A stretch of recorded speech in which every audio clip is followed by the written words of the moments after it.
Hello दोस्तों, मैं हूं संदीप पांडे।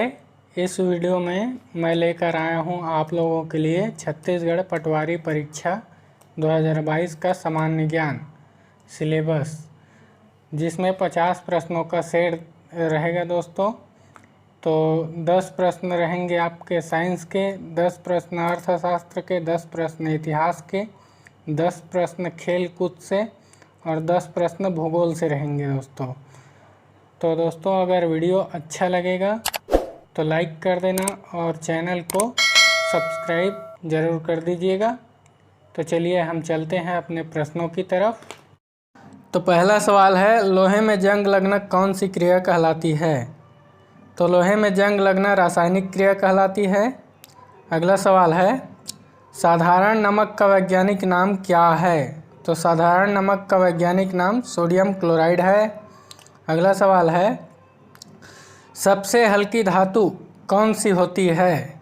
तो सबसे हल्की धातु लिथियम धातु होती है। अगला सवाल है, सवाल नंबर 4, किस धातु का गलनांक सबसे अधिक है? तो टंगस्टन का गलनांक सबसे अधिक है। अगला सवाल है, पोटेशियम क्लोरेट को गर्म करने पर कौन सी गैस निकलती है?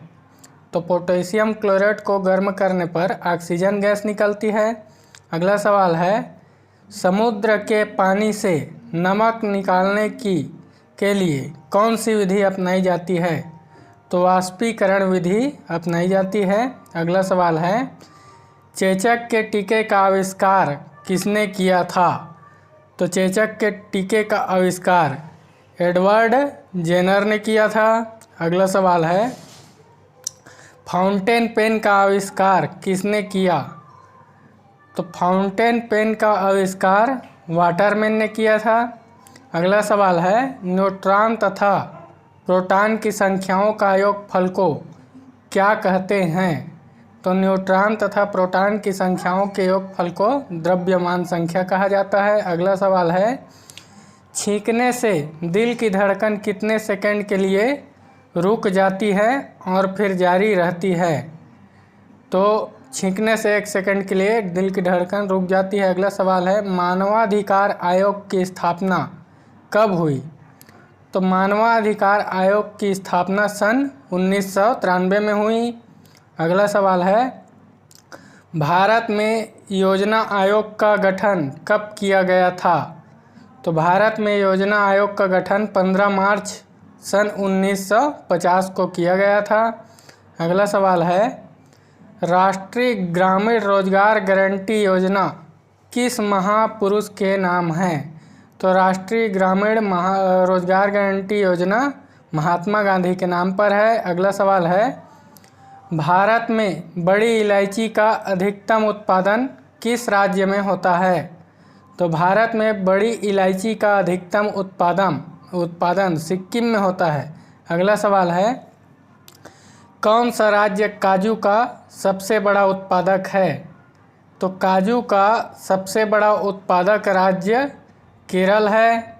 अगला सवाल है, सरकार द्वारा पुरानी मुद्रा को समाप्त कर नई मुद्रा चलाना क्या कहलाता है? तो विमुद्रीकरण कहलाता है। अगला सवाल है, भारत में किसे बैंकों का बैंक कहा जाता है? तो भारत में बैंकों का बैंक भारतीय रिजर्व बैंक को कहा जाता है। अगला सवाल है, भारतीय जीवन बीमा निगम की स्थापना कब हुई थी? तो भारतीय जीवन बीमा निगम की स्थापना सन 1956 में हुई थी। अगला सवाल है, चीनी उत्पादन में भारत का विश्व में कौन सा स्थान है? तो चीनी उत्पादन में भारत का स्थान दूसरा नंबर पे आता है और पहला नंबर पे पूछा जाए तो ब्राज़ील है। अगला सवाल है, भारत में तंबाकू का सर्वाधिक उत्पादन करने वाला राज्य कौन सा है? तो भारत में तंबाकू का सर्वाधिक उत्पादन करने वाला राज्य आंध्र प्रदेश है। अगला सवाल है, हड़प्पा सभ्यता की खोज किसने की थी? तो हड़प्पा सभ्यता की खोज दयाराम साहनी ने की थी। अगला सवाल है, मुगल काल में सर्वप्रथम किस शहर में अंग्रेज़ों ने अपने कारखाने स्थापित किए? तो मुगल काल में अंग्रेज़ों ने सूरत में अपने कारखाने स्थापित किए। अगला सवाल है, गुप्त समाज की स्थापना किसने की थी? तो गुप्त समाज की स्थापना चंद्रगुप्त ने की थी। अगला सवाल है, मोहम्मद गौरी कहाँ का शासक था? तो मोहम्मद गौरी अफ़गानिस्तान का शासक था। अगला सवाल है, किसके शासनकाल में प्रथम चीनी यात्री भारत में आया था? तो चंद्रगुप्त द्वितीय के शासनकाल में चीनी यात्री भारत में आया था। अगला सवाल है, स्वामी दयानंद सरस्वती ने किस समाज की स्थापना की थी? तो स्वामी दयानंद सरस्वती ने आर्य समाज की स्थापना की थी। अगला सवाल है, टीपू सुल्तान कहाँ का शासक था? तो टीपू सुल्तान मैसूर का शासक था। अगला सवाल है, मुगल सेना में सर्वाधिक हिंदू सेनापति किस बादशाह के अंतर्गत थे? तो औरंगजेब के अंतर्गत हिंदू सेनापति सबसे ज़्यादा थे मुगल काल में। तो अगला सवाल है, महावीर स्वामी का जन्म कहाँ हुआ था? तो महावीर स्वामी का जन्म कुंडाग्राम में हुआ था। अगला सवाल है, महाराष्ट्र में गणपति उत्सव आरंभ करने का श्रेय किसको प्राप्त है? तो महाराष्ट्र में गणपति उत्सव आरंभ करने का श्रेय बाल गंगाधर तिलक को है। अगला सवाल है, यूरो कप किस खेल से संबंधित है? तो यूरो कप फुटबॉल से संबंधित है दोस्तों।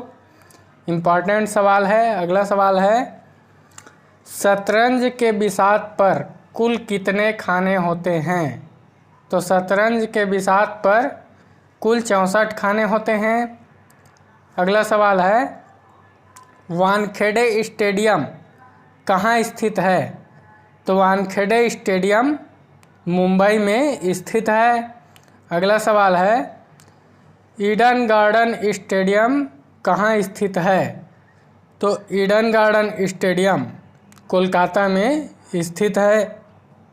अगला सवाल है, फिरोज शाह कोटला ग्राउंड कहाँ स्थित है? तो फिरोज शाह कोटला ग्राउंड दिल्ली में स्थित है। अगला सवाल है, चाइना मैन शब्द किस खेल से संबंधित है? तो चाइना मैन शब्द क्रिकेट से संबंधित है। अगला सवाल है, विश्व कप फुटबॉल का प्रथम विजेता देश कौन है? तो विश्व कप फुटबॉल का प्रथम विजेता देश उरुग्वे है। अगला सवाल है, क्रिकेट में ज़मीन से स्टंप की ऊंचाई कितनी होती है? तो क्रिकेट में ज़मीन से स्टंप की ऊंचाई 27 इंच होती है। अगला सवाल है, ओलंपिक ध्वज पर अंकित 5 छल्ले किसके प्रतीक हैं? तो ओलंपिक ध्वज पर अंकित 5 छल्ले 5 महाद्वीपों के प्रतीक हैं। अगला सवाल है, बुल्स आई शब्द किस खेल से संबंधित है? तो बुल्स आई शब्द निशानेबाजी से संबंधित है। अगला सवाल है, सूर्य के चारों ओर घूमने वाले खगोलीय पिंड को सूर्य के चारों ओर घूमने वाले खगोलीय पिंड क्या कहलाते हैं?